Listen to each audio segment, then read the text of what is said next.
Hi everyone, I'm Agnes. I have a miraculous condition that is seen only in very few people in the world. When you find out what it is, I'm sure you'll be very surprised and will probably wish you had it too. But please wait until you hear the whole story. I'm sure you're going to change your mind, because as you will soon see, this is in no way a precious gift bestowed on me. It's definitely a curse. Before starting elementary school, I was always at home. My mom wouldn't let me go to preschool or kindergarten. I really wanted to go to kindergarten because my cousin Casey was going. And I wanted to be just like her. But no matter how much I begged her, my mom wouldn't let me. I rarely saw my dad because he was traveling for work all the time. He was home for only a few days a month. One time when he was home, I asked him, "Dad, why can't I go to kindergarten like Casey? Will you talk to Mom? I really want to go." My dad shrugged. "I told your mother many times, but she won't listen. She says you'll go to elementary school. Your mother is the most stubborn person in the world. I'm sorry, but there's nothing I can do about it." My dad was my last hope, but when he also told me that I couldn't go to kindergarten, I started crying. My mom was making dinner in the kitchen. She ran over to me when she heard me crying. She grabbed my hand and took me to my room. Then she said, "Agnes dear, please don't cry when your father's here." She always used to tell me this. I was so little. I couldn't think of asking my mom, "Why do you not want me to cry when my father's around?" I was able to find out the reason many years later. Thankfully, my mom kept her promise when it came time for me to start school. Of course, she wanted me to start my education too. But on the first day, she told me over and over, "No matter what happens, don't ever cry at school. It's very important. Do you understand, Agnes?" Even though I said, "Yes, Mommy," every time, she kept telling me the same thing every day.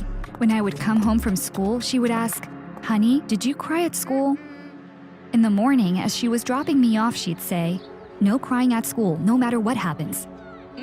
My mom's obsession with my crying at school continued for years. When I was a little older, I tried asking her why she was so concerned about it.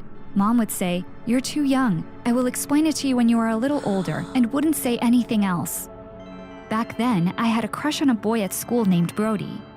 I thought he also liked me because he would do all kinds of things to try to get my attention. One day, he was doing skateboard tricks in the schoolyard to impress me. At the same time, he was looking at me and checking to see if I was watching him. All of a sudden, his skateboard flew out from under his feet, and he fell really badly. I ran over to him right away. He was in so much pain that he started crying, not caring that I was standing next to him. He was sobbing uncontrollably.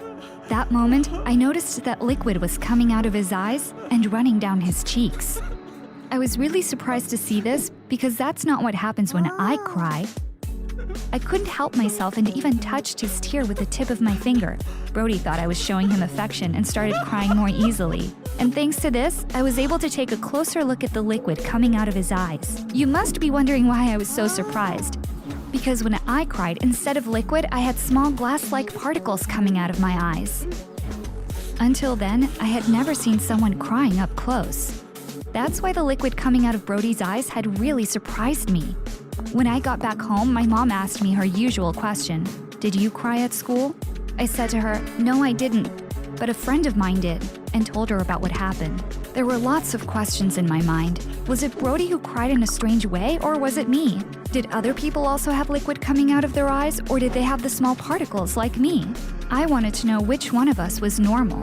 My mom took a deep breath. Then she said, "Agnes, what I'm about to tell you will need to stay as our secret.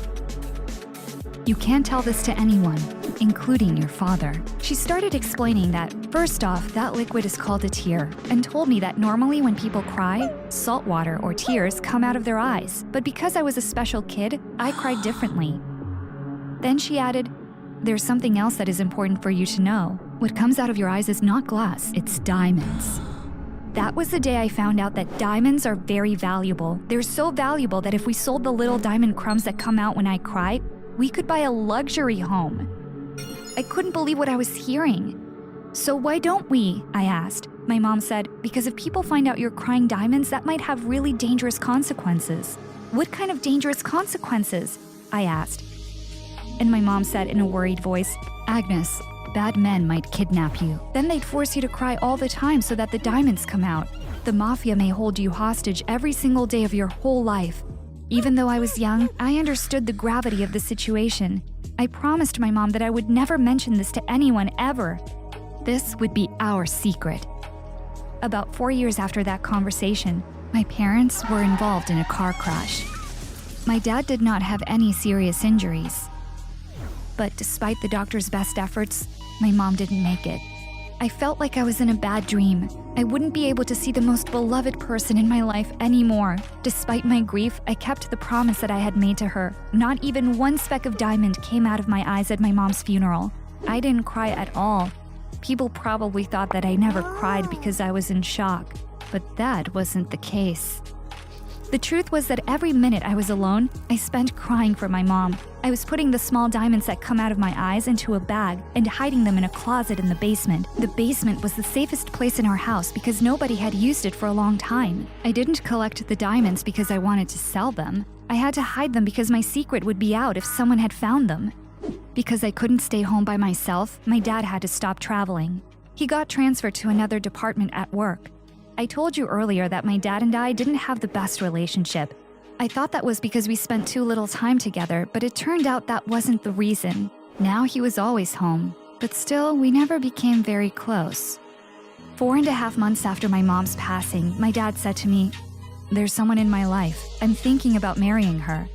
I was obviously shocked, but I couldn't say anything, so I just nodded. Now I had a stepmother. I was so sad that my dad had gotten married so quickly, and his new wife didn't seem like a nice person. And if that wasn't enough, my stepmother had a daughter named Nancy, and she was just like her mom. It didn't seem possible for me to have a relationship with them. I understood that from now on, I was a stranger in my own house. After they got married, my stepmother and her daughter moved in. Thankfully, our house was big enough. I didn't have to share a room with Nancy. She got her own room. But little Miss Nancy didn't like her room. My friends come over for slumber parties all the time. Agnes's room is bigger. She should move into my room, and I into hers, she said. My dad came to tell me this. Nancy is younger than you. Let's not upset her, he said. I couldn't help it and told him what I really thought of both Nancy and her mom. I also said to him, if my mom is watching us right now, I'm sure she's very upset that you've gotten married so quickly. My dad's face turned red and he screamed, "You're switching rooms with Nancy tomorrow. From now on, you will eat your dinner in your room. I don't want to see your face for a long time." That day, I cried in my room for hours. Naturally, a lot of tiny diamonds came out of my eyes. They were all over the place as I was stomping on the floor with anger. When I woke up in the morning, I picked them up one by one and put them in small plastic bags. That afternoon, Nancy and I switched rooms. I had carefully picked up all the diamonds that had fallen around while I was crying. But unfortunately, I did the stupidest thing and left one of the bags under the bed. When Nancy found the plastic bag, she took it to her mom. Her mom figured out right away that the bag was full of diamonds. But still, she wanted to make sure by showing them to a jeweler she knew. When the man confirmed it, my stepmother told my dad about what happened. Nancy came to my room and told me my dad wanted to see me. I had no idea what had happened, but I still felt that something wasn't quite right. When I walked into the living room and saw the little bag full of diamonds, I was so shocked. My dad asked me, "Agnes, where did you find these?" I couldn't answer at first. I started rambling incoherently. My dad said, "There's a fortune in that bag. I'm asking you again, where did you find these diamonds?"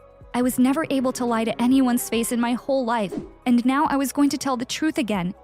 "Dad, they come out of my eyes when I cry," I said. My stepmother and Nancy burst out laughing. My stepmother said, "Did you say your eyes? Couldn't you make up a better lie? This is the worst lie I have ever heard in my life."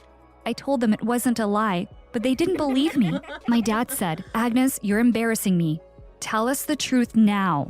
"I am telling the truth," I screamed and started crying. Of course, tiny diamonds started coming out of my eyes as I cried. My dad, my stepmother, and Nancy were staring at me astonished. After witnessing this scene, they were finally convinced I was telling the truth. As you might guess, my life completely changed after that day. I went through things that you can't even imagine.